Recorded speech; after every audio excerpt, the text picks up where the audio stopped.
man, do I not get my presenter view? Oh, there we go. Good. Right. We're rolling. All right. How's everybody doing? Good. You guys should be more excited to be here. I mean, this is actually a pretty tough act to follow the keynote. Did anybody see the keynote out there? That was pretty terrific. So I will try to be half as good as he was, hopefully. My name is Russel. This is the one about Microsoft Advanced Threat Analytics. So I used to think up really clever names for these talks. And I realized I would go to security conferences and people ask me, what talk did you see? I was like, oh, I saw the one about car hacking, or I saw the one about web apps, or whatever, right? And I never knew the name of the talk, so this is actually the one about Advanced Threat Analytics. I stole this joke a little bit from the Friends TV show, too. I'm a child of the 90s. If you ever look at Friends in your TV listings, they're all the ones where Ross fell down the stairs, or where Phoebe said something quirky. So, interesting fact, if you didn't know that. That's actually how all those shows are titled. Thanks for being here. Thanks for BSides Nashville, having me again. This is the fourth time I've gotten to present here, and it's a real treat every year. So, out of curiosity, before we get started, how many people have ever deployed Advanced Threat Analytics in your environment? Okay, a couple of people. Good. How many people know what it is? Is anybody thinking of deploying it? And this talk will make them decide whether they want to deploy it or not. Well, so this is we're going to walk through what ATA is, the challenges of deploying it, the pros and the cons, and so let's get started. A little bit about me. I'm over the IT security program at one of the 20 largest CPA firms in the U.S. It's funny, people ask me, how do you know you're in the top 20? Accountants like to count things, and so they actually put out, hey Bart, they actually put out a list every 6 months where they use some accounting algorithm to figure out based on revenue and employees and number of offices and things like that. The two are the top 100, and the last list we were number 19, and that didn't count our last round of mergers, so we think we're actually bigger than that now. They're very competitive about it. I'm not representing them here. I've been in IT actually close to 16 years now. I've been doing InfoSec full time for 10 years, so it's fun. Been doing a lot of pen testing. I was pen testing lead for a large insurer, a lot of security infrastructure, cloud stuff. A lot of different things. It's exciting. I am not a Microsoft fanboy. This is a Microsoft product talk, but I do not endorse anything Microsoft does in any way, shape, or form, but, we work with the tools we have and are the environments we have to work in. And this is not related to this talk at all, but I wrote a tool called NoSQL Map, which I presented at the first BSides Nashville, actually. And it's been pretty popular. People seem to like it. I got rid of the responsibility for that project because it was taking too much time, and I didn't have the time to put into it. About a year ago, and a guy named Michael Skelton, Codingo, on Twitter, is maintaining it. He's awesome. He actually knows what he's doing and knows how to write code well and maintain GitHub and things like that. So he's fixed the project a lot.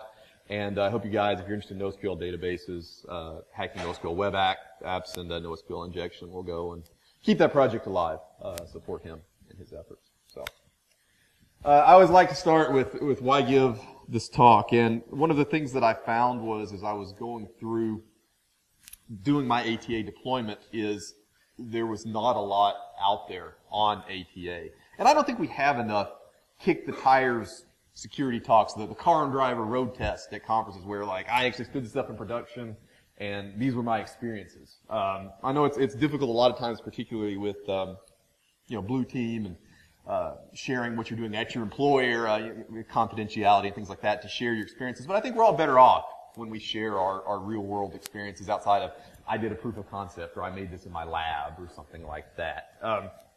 The documentation for ATA is very, very poor. If you go to TechNet, you will pull your hair out trying to find information on it and how to deploy it, and it's very frustrating. I would find there was more on just searching Google than actually the Microsoft documentation. And like I said before, anything non-vendor that Microsoft didn't provide was just I set this up in a lab, or this is how you bypass it. To get off on a little bit of a tangent about the bypass talks, Microsoft is actually listening, which is very, very interesting. Last summer I went to DEF CON, and a guy gave a talk there, and it was called something like, Microsoft just gave the blue team nukes, here's what to do about it as red teamers. And it was all about ATA, and these are the things it won't detect. About 2 weeks after that talk came out, Microsoft released a new version of ATA that fixed everything the guy had mentioned in the talk, which was awesome. So things are a lot different at Microsoft now. Again, I don't work for Microsoft. These are just my experiences rolling thing out.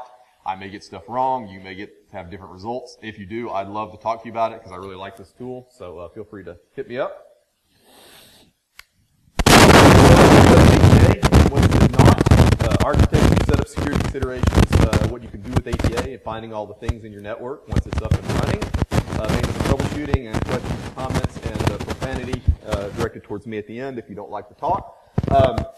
There's a lot of time built for questions, comments as we go through here. So shout them out, pop your hand up in the air, whatever you feel comfortable with, feel free. We'll also have some time at the end. These slides will be available on my GitHub page. I'll have the link for that at the end as well. I'll probably have them up tomorrow. There's an old version of them up there right now, but I'll put the updated ones up there tonight or tomorrow. Yeah, feel free, again, just if you have something. There's a lot of confusing concepts in here. So what is ATA, if you're not familiar with it? Microsoft purchased an Israeli company called Aerato, which I always like saying because it reminds me of Aviato on Silicon Valley. This Israeli company had built a security suite designed to address a lot of the, pass the hash, a lot of advanced Active Directory attacks, recon attacks, things like that.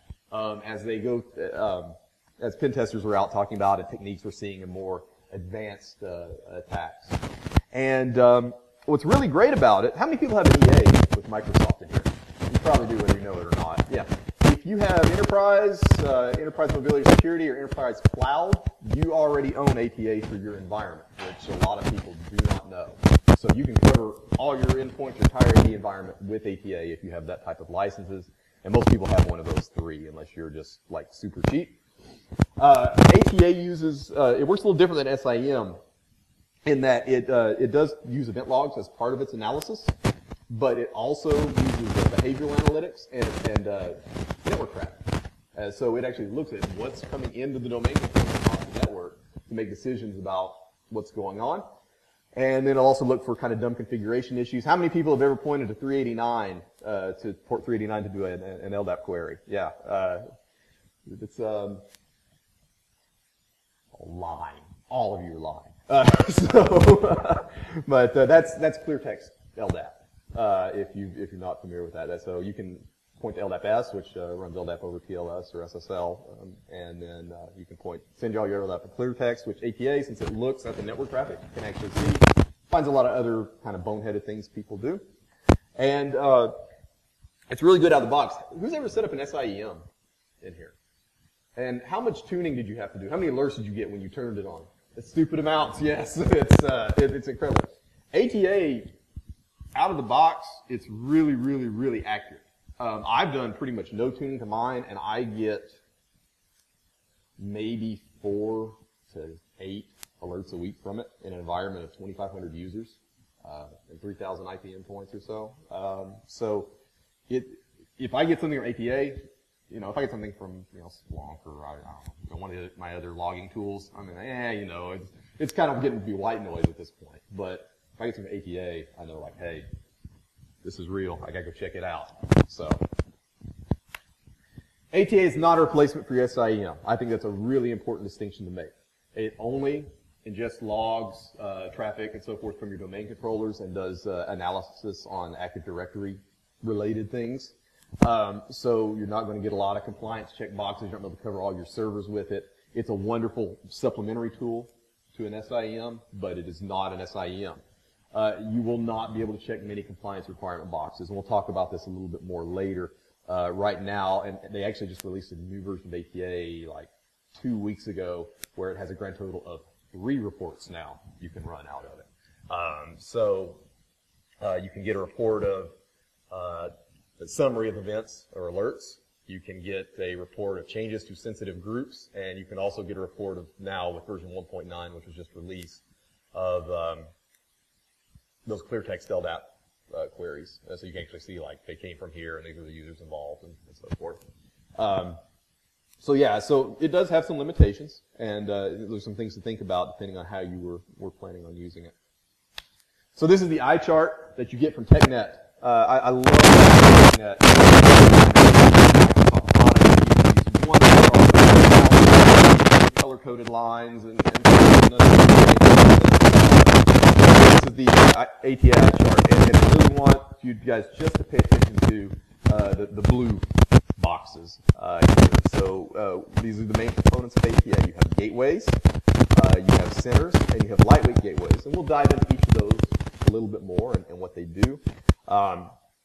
See, you also have some things you can do like syslog forwarding from some other resources. You can forward syslog back out of ATA to an existing SIEM or something like that. So you don't want to have a full separate alerting and reporting platform, and you just want to ingest everything that ATA is doing into your SIEM. I know that Alien Vault USM and Awesome have native parsers for segments, and I think there's a few others out there as well that do. But yeah, I mean, this just gives you kind of an idea of what standard ATA architecture looks like. So, like I said, there's two main components, centers and gateways, and then we have two types of gateways as well. Centers are where you're going to do all your alerting, configuration, management, data aggregation. The application is it's a web-based console. I forget what it runs on exactly, other than IIS. It runs on IIS and needs message queuing as well installed, which can be a pain in the butt, I found, when you're trying to get it to load if you don't have exactly the right components. You do need also for ATA very specific versions of the .NET framework installed. So that's a consideration as well. And when you're doing your gateways, and we can talk about this a little more when we get into the gateways, because you have to have that specific .NET version installed. If you don't, it requires a reboot. So you kind of have to deploy your gateways during your lightweight gateways during a maintenance window or something when you can reboot your domain controllers. So that's something to consider. Because it'll have to install, reboot, and then you have to go in and start the install again and do the other half. Gateways, like we said, they receive your spans of your traffic from your domain controllers. They receive your event logs, and they package everything up. They do a little bit of analysis directly on the box, but then they will send everything to the center for further analysis. Does that make sense? Anybody have any questions about that so far? Yeah. I deployed ATA back when it was first released. Okay. That's what it said. Okay. And we had to do it on virtual machines.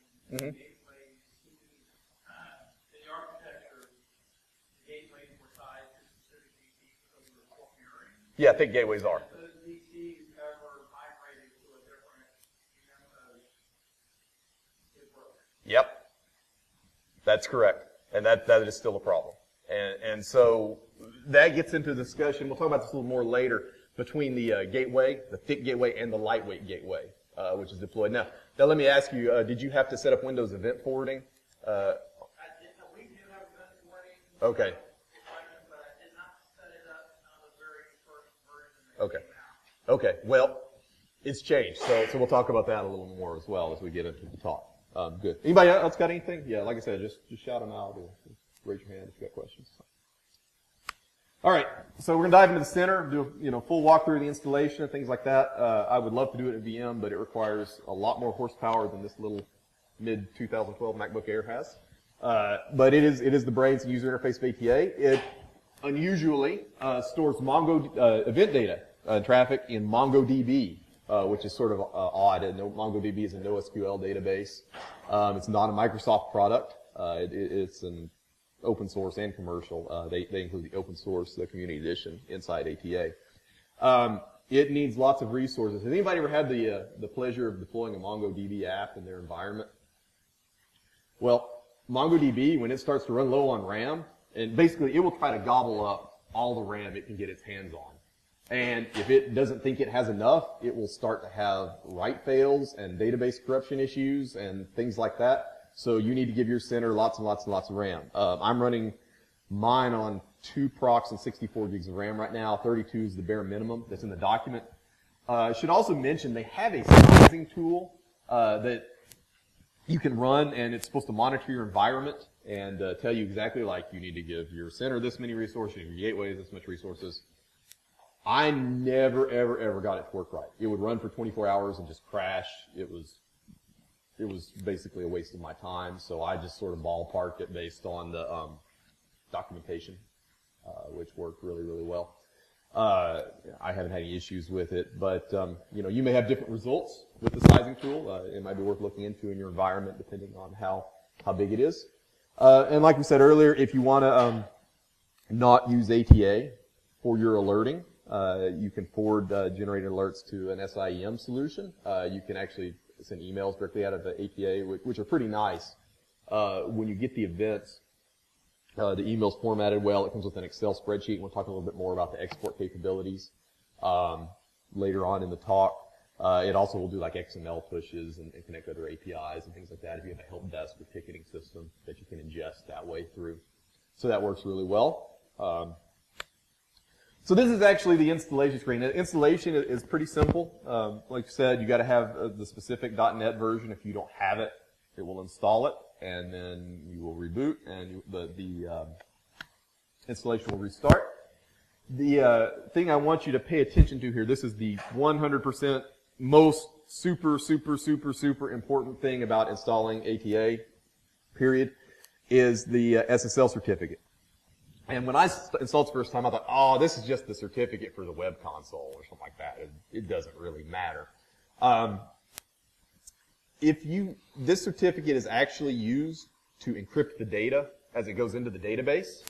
It is used to identify the center to all the gateways, and it is used for the web console, and it's used for 2 or 3 other things. If you lose this certificate, your ATA installation is fried. You are starting from scratch. Now, if you opt, say you don't have an internal CA, you're a smaller environment, something like that, and you opt to let ATA create a self-signed certificate, that certificate will be generated with a non-exportable key. You cannot back the certificate up because the private key cannot be exported except through quasi-legitimate ways that you may or may not be allowed to do in your environment. So just remember, you've got to have that certificate in some kind of format where you can back it up or back up the VM or something, because if that certificate is gone, you're starting over. And that is speaking from experience. I decided to get clever and replace it, and anyway. So once you have the center up and running, this is what it looks like, and this is actually my center, because I couldn't find a good screenshot online. But I really like this view they've come up with. So you get a timeline-oriented view of events as they've occurred in your environment. And everything is written in real, just like simple, plain English. Anybody could sit down and look at it and understand it, regardless of level of expertise on security or things like that. We'll dive into a little more about when you drill down on an event later, but I just want to give you an idea of what ATA looks like when it's up and running. You see on the right-hand pane, you have a box showing you the health of your gateways, and is something disconnected? Is the gateway running low on memory? Is it missing traffic because it's been overwhelmed with inbound network traffic? And you have a search box at the top that allows you to query for computers, users, objects that are in your Active Directory. We'll dive into each of these components a little bit more. But, you guys like this? I mean, I think this is a really clean, beautiful view, and it's not cluttered like a typical SIEM dashboard or something like that. Really, really nice.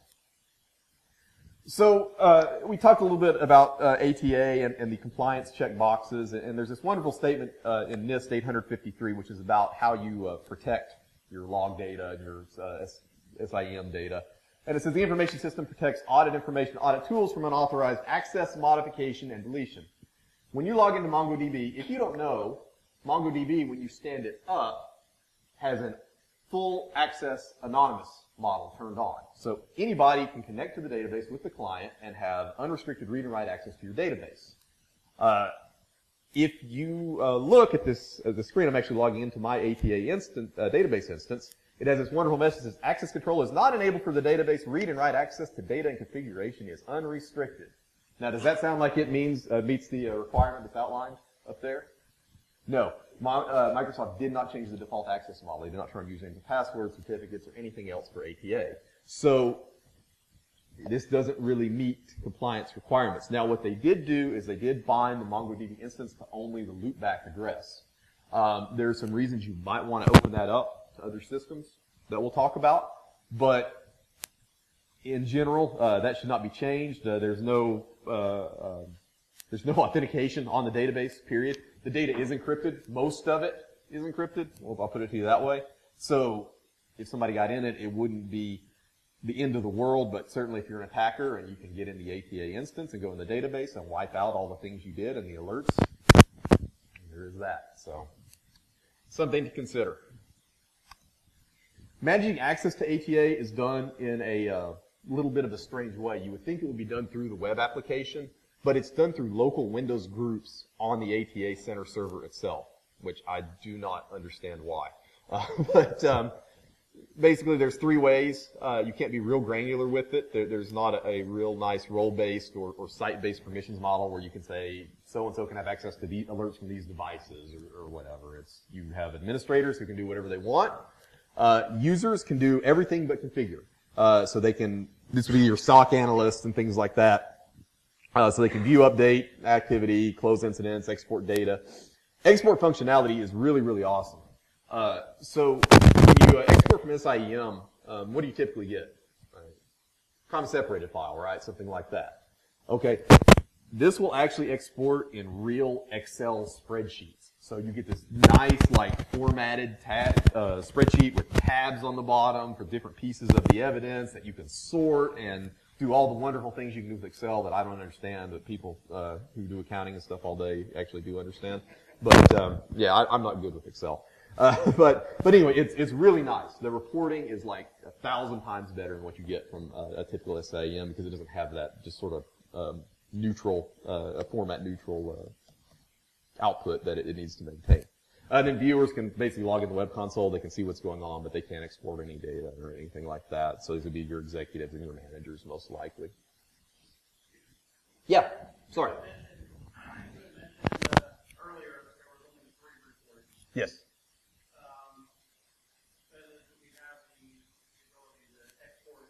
Yes. Is it supported or is it okay if we were just to use a query and clear all reports by connecting directly to MongoDB? Or is there even any more information other than those three reports that you can use? Yeah, that's a good question. And so we're going to get into a little more of where you might connect to the MongoDB directly. To address what you're talking about, though, the challenge you're going to have is the data is encrypted. So you would have, if you queried the data out of the MongoDB instance directly, you'd have to have that certificate with those keys in it to decrypt the data as it comes out. So that's the challenge. Now, there is some data that you can access that isn't encrypted. The example we'll look at later is if you want to find all the NTLM authentication activity for a particular user on a network, there's actually a really straightforward way to do that by querying the MongoDB access directly, and it is not encrypted, so you can pull the data straight out. But a lot of the other event data is encrypted, so you would just, like I said, need to back that certificate up with the key and decrypt the data as it comes out of the database to accommodate that. Yeah. And you also really did bring up another good point, which is that, yeah, I said there are three reports, which would be just more summary or macro level reports, but you can get specific reports on incidents that are very detailed and have all the evidence and things like that as well. So I should have clarified that better. So that thank you for bringing that up. You get a better report if you send it to the SIM.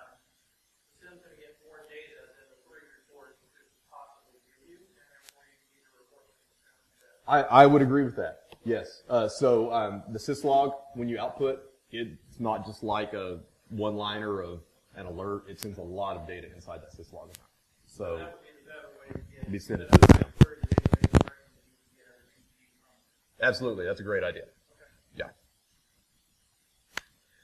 Okay, last little piece of setting up the center, and then we'll move on to the gateways, is the honey token account. So how many people are familiar with the concept of a honey token account? All right, few people. So this is an account you would put in AD that would never, ever, ever be used for any legitimate purpose by anyone. And the idea is that if somebody attacks your environment, they get a hold of the Active Directory, they're brute forcing accounts, whatever, and this account shows up, then ATA will generate a high severity alert. So you specify, you might want to make it like super secret admin unlimited privilege account or something that looks a little more enticing than mine, which is called spare account. Anyway, you probably don't want to give it many rights because if somebody did actually compromise it, yeah, this would alert you on it, but, you know, the damage would have already been done at that point. So, this is not a preventative system.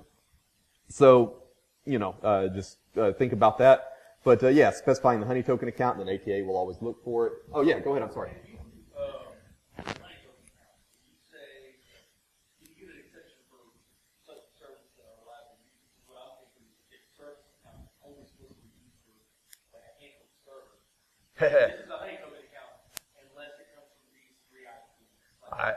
I agree with you, and no, you cannot do that. The tuning in ATA is almost non-existent, and we're going to talk about that a little more. I'll show you, but it's very binary. It's kind of just an on or off holistic tuning. So, but yeah, we'll get to that. Good question.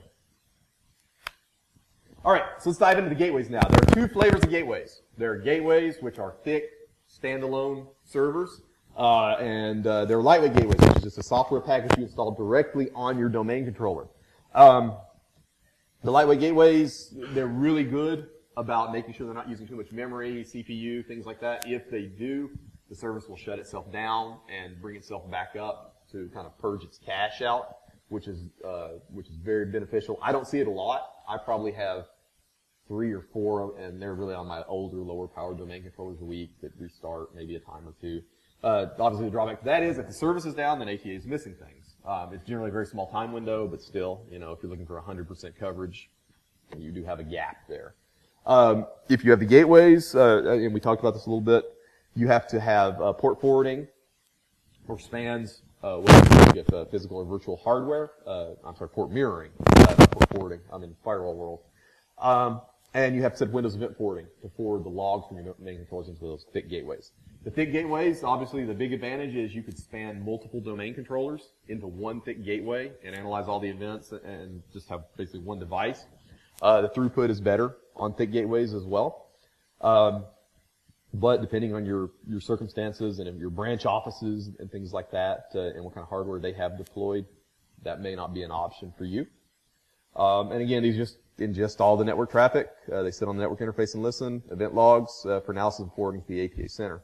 Now, if you're running an older version of ATA, one of the things I'd bring up here, previously with the lightweight gateways, they were before version 1.8, you had to actually set up Windows event forwarding, and I think you had to send it to the lightweight gateway itself, which was kind of dumb because it was running on the domain controller, and you would have thought like it could actually read the events on the domain controller, and it couldn't. As of version 1.8, which was released last August, you no longer have to do that. They can actually read the events directly from the domain controller, which is a huge plus. Okay. Microsoft says lightweight gateways will not work on VMware. There's a very, very specific behavior you're supposed to see. I have not seen it. I have 60 lightweight gateways running on VMware, and varying versions of VMware for that matter, and I have no issues with them. Like we just mentioned, lightweight gateways can read events logs if you're on 1.8 or later, which could be on 1.8, 1.8 update 1, or 1.9. So those are the 3 most recent versions. But you don't have to have Windows Event Forwarding. You still do need Windows Event Forwarding if you're using a thick gateway.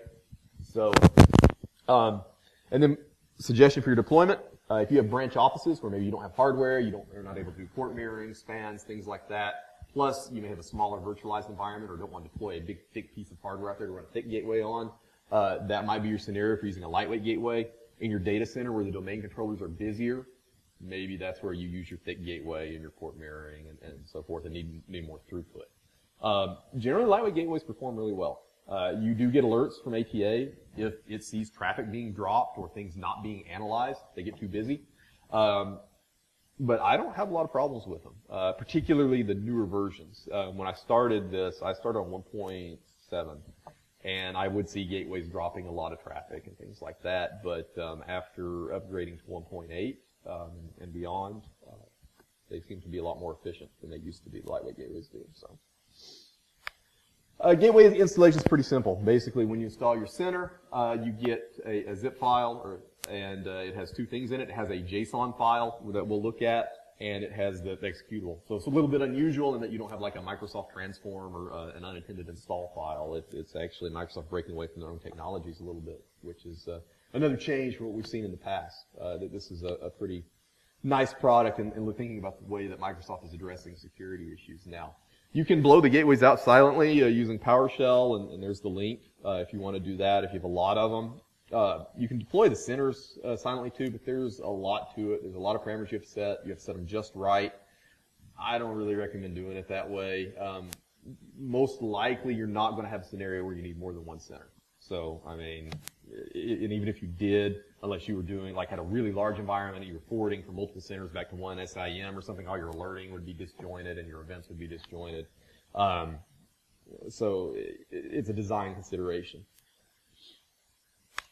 So inside that JSON file, and this is just to reinforce the point, if you learn nothing else from this talk, do not lose the certificate for ATA, ever. It's pretty simple. You had pointed at the host that you want for your center, and you see it's got the thumbprint of the certificate that's going to be used for identity between the ATA gateways and the ATA center inside that file. So if you lose the certificate with that thumbprint, you're reinstalling all your gateways from scratch, which is not fun. So again, if you learn nothing else, okay.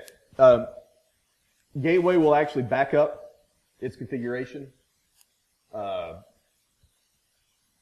will back it up once an hour locally there on the gateway server. And I recommend keeping all those backups. Your licensing is also inside those backups. So if something happens to your ATA center and you don't know exactly when it happens, like you wake up one morning and all of a sudden none of your alerts are coming in, you may need to try to roll back to multiple configuration files to figure out which one has the last known good configuration in it. So,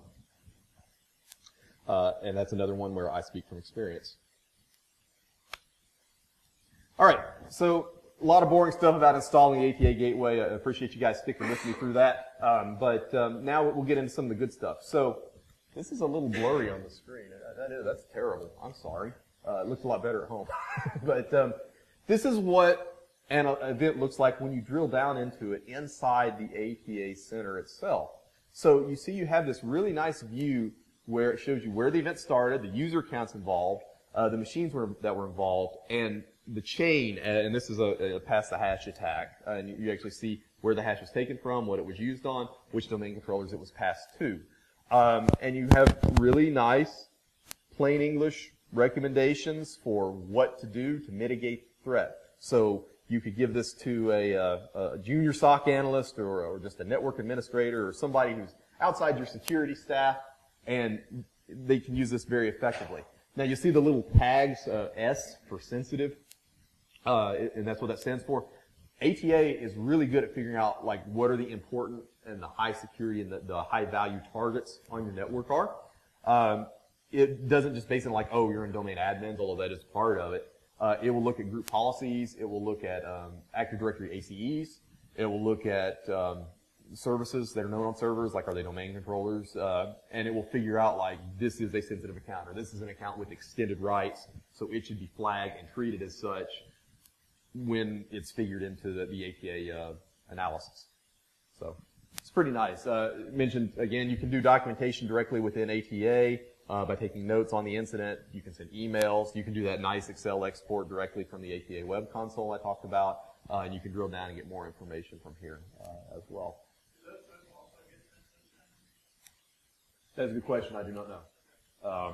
I'm going to say no because the SIM syslog is generated when the event happens. So, like, if you added something after, I don't know that it would send.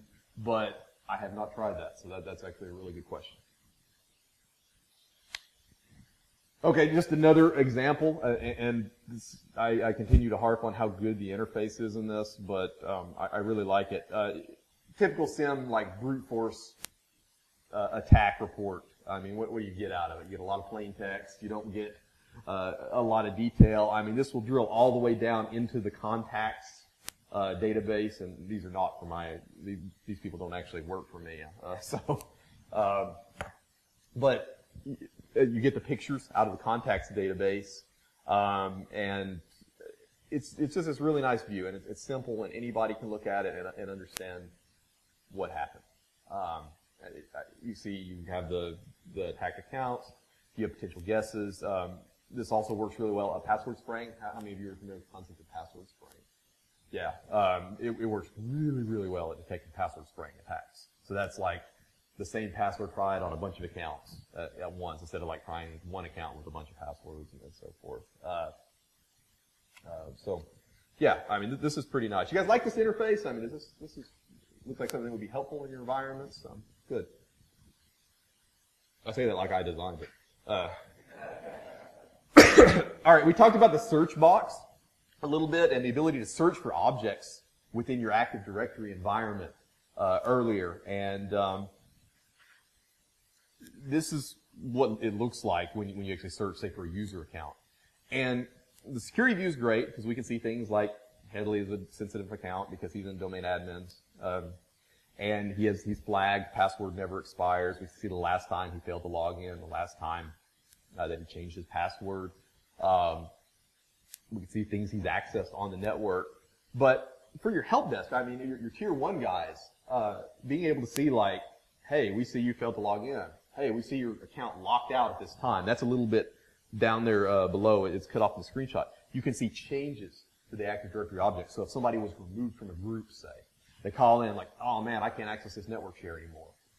Your tier 1 guys can log into this, look, and be like, oh, well, you were removed from this group, and they can remediate the problem. So it also becomes a great operational tool in addition to a security tool. So yeah, all my tier 1 and tier 2 guys have viewer accounts inside ATA, and they can log in, drill down, and see what happened to user accounts, and generally address a lot of problems faster without having to bug me and say, well, so-and-so's had a security problem, you can't get to this share anymore, and then I have to stop watching YouTube for a little bit and look at what's going on. But anyway.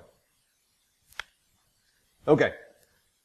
Summary of finding, things on network ATA. The alerting is great. It's very well tuned out of the box. You won't get a lot of noise out of it. We've talked about that. Behavioral analysis, it needs 30 days at least to work right. And you may see some false positives in that first 30 days about people touching resources and things like that. 30 days is a Microsoft guideline. My environment, honestly, I was still seeing false positives and some things that were a little bit off about 45 days in. So after that, it seemed okay, but it may take a little more time, depending on your environment, what types of things people access and how often accounts are used and things like that. I did find, and this is still going on, admin activities. So if, say, somebody's patching, somebody's running a script on all your servers, something like that, it does seem to get a little nervous about that stuff and will start firing alerts. And like we talked about a minute ago when the question was asked, the tuning is not really good in ATA. I can't say define a maintenance window or define an account that's okay to do a particular kind of activity or something like that. Well, you can do that a little bit with a specific account, but the tuning is very binary. So if you don't want to get a bunch of alerts during maintenance periods, you're kind of left with the trade-off of, well, do I turn off the monitoring for the account for the guys who are doing the work and hope they remember to turn it back on and just assume that I'm not going to have visibility into what their accounts are doing and hope there's no compromise during that time? I mean, you guys know, so sometimes things get turned off and don't get turned back on, and so that's certainly a risk. Or do I just put up with the noise and the alerts? Yeah.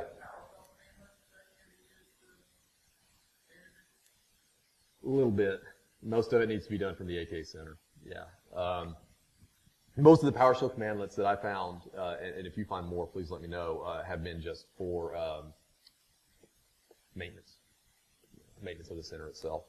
The other thing I did find is when users move around, and a great example of this is if somebody, say, they're at the office, they're working, they close their laptop down, don't log off, and open up and connect to VPN.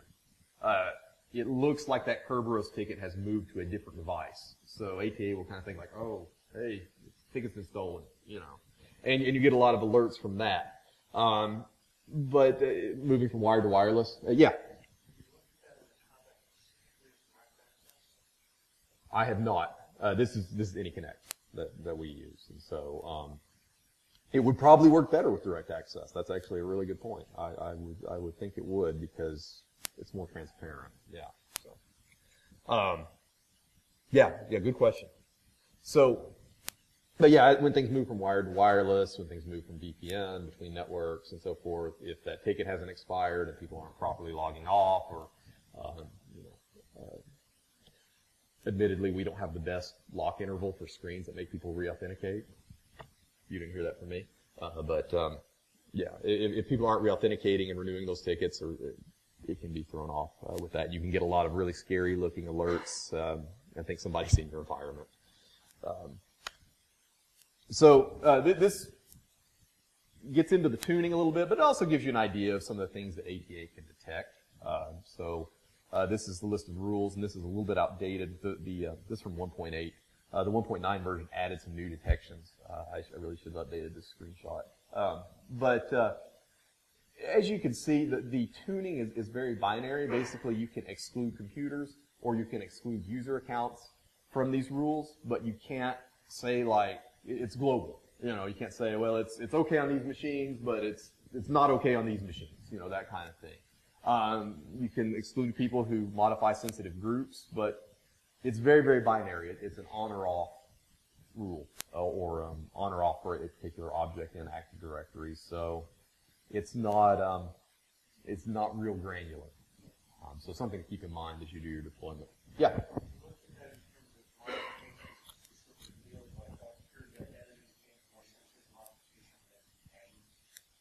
Yeah, I have. And the thing that makes it tricky is I think you'd have to go into the database directly to do it, and the data is encrypted in the database, so it's difficult to find. Theoretically, you could probably take the certificate, get the data out, decrypt the data, find the ID field you want to change, and then try to change it and rewrite it and encrypt it. And I don't know. It would be really complicated.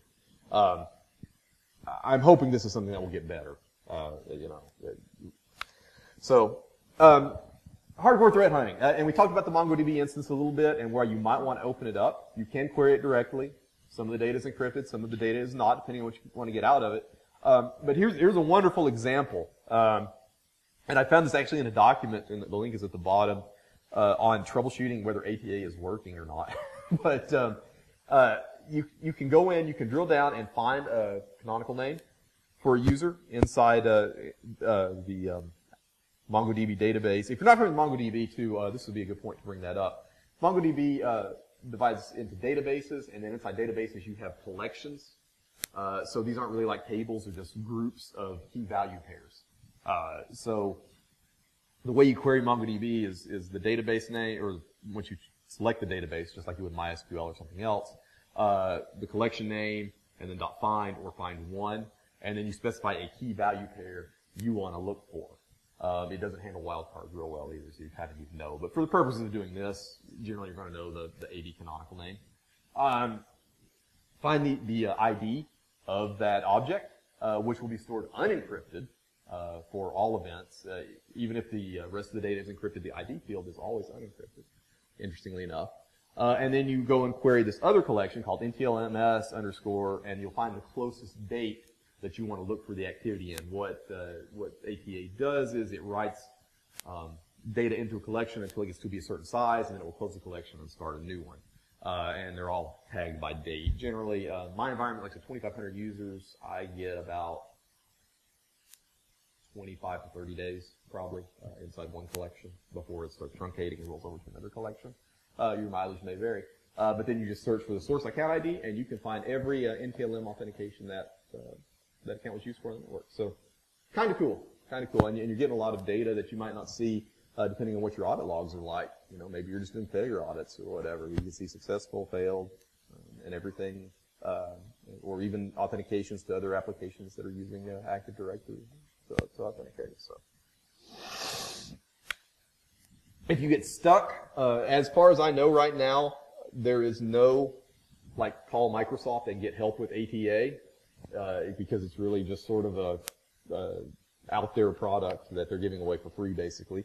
But the support forum is here. It is awesome. The guys from Aerato, who originally wrote the tool, they're on there constantly. I've opened tickets, or not tickets, posted stuff on there at 8 in the morning, and then at 10 at night, and within 15 minutes, one of them's replying to me. And they're really, really good. There's actually a great user community, too. I've had issues where I posted something and somebody said, hey, yeah, man, I had that same problem. This is what I did to fix it, and it worked. They will, if you get into something where it's just becoming laborious to like keep posting and replying and so forth, you need to create some log files and things like that, they'll work with you just like Microsoft support will. They'll actually let you email them directly. They'll put up like a virtual drive you can share files and so forth on. And the support is really, really good, even though it's not the typical Microsoft support channels. So I would like to include an alternative, particularly when I have to hawk a product in a talk. But if you didn't like any of this, Black Hills Information Security did a really good talk, or a webcast rather, on endpoint monitoring on a shoestring budget. And this is using the ELK stack. I'm sure a lot of you are familiar with Elasticsearch at this point, and Windows event forwarding policies to gather and find anomalous events. They included a lot about like what event IDs you need to look for, particularly for advanced things like PowerShell execution and things like that. And building your templates. Obviously, ELK is not an SIEM. It's not a security tool per se. It can be used as a security tool, but so you have to do a lot of tuning and building your dashboards and things you want to look for, but you can get similar results to what you get inside ATA using what they built.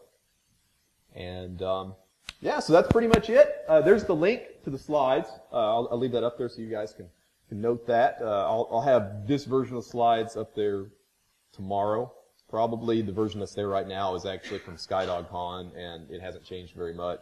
But if you want to wait for a few of the little updates I made, then you're more than welcome to. This is me on Twitter. Hit me up here. I'd love to know what your guys' experiences are with ATA. I'm a really big fan of the tool. I think it's one of the better things Microsoft has put out in the past few years, particularly on the security front. And I'd really like to know what your guys' experiences are. So, let's all share our experiences and tips and tricks and frustrations.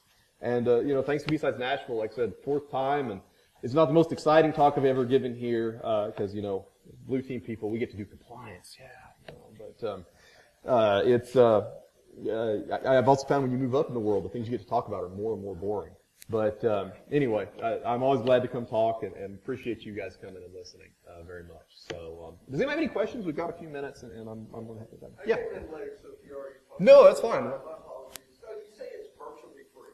Yeah. So where do you get it? If you have a Microsoft EA, and let me go back to the slide. Actually, that's because I didn't memorize which packages. It's yeah. So if you have Enterprise CALs, Enterprise Mobility Suite and Security, or Enterprise Cloud Suite licenses, you already own ATA. If you're using Azure Active Directory, I think you are in one of these licensing tiers. So, yeah, I mean, your environment's already covered, and there's no restriction on the number of endpoints, domain controllers, whatever, other than probably when Microsoft comes and does your true up and finds out you're not paying for a CAL for your domain controller or whatever, or then you're in trouble. But, yeah. Yeah. That is an absolutely great point, and I have not checked to see if this is under that umbrella, but I could see it being, so that's something definitely to look into. Yeah, anything else? Yeah, go ahead. No.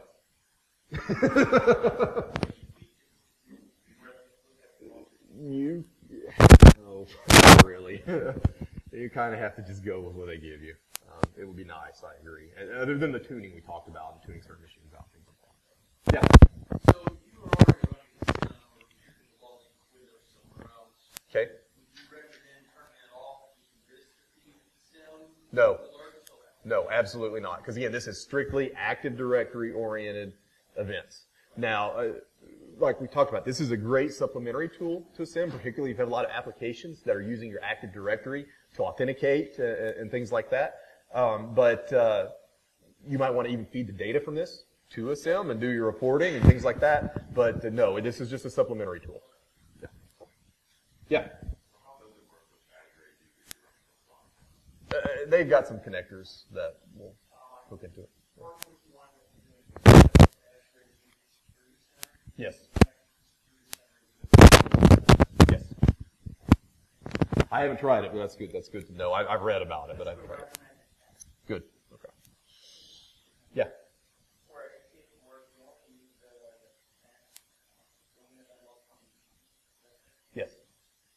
And so that gets into the point of, like, should you turn your sim off or not? It will only ingest the logs from, or it will ingest whatever, but it will only understand the logs from the DCs, and that's what it's designed to look for.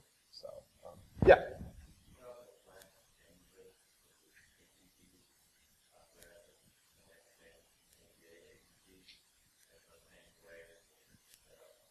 Yeah, I've read that too, and I don't know. I mean, I think that gets into that whole unified view. What's the thing? Project Miami or what?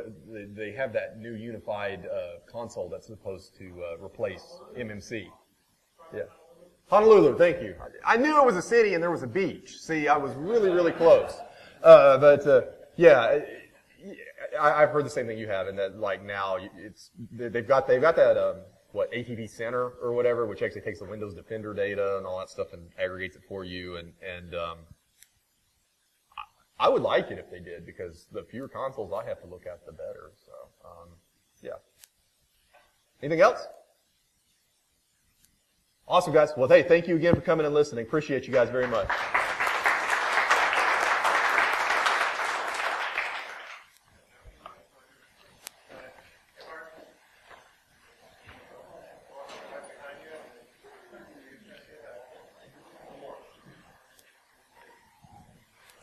Hey, man. How are you? Oh, yeah. You need to talk to me, huh? About what?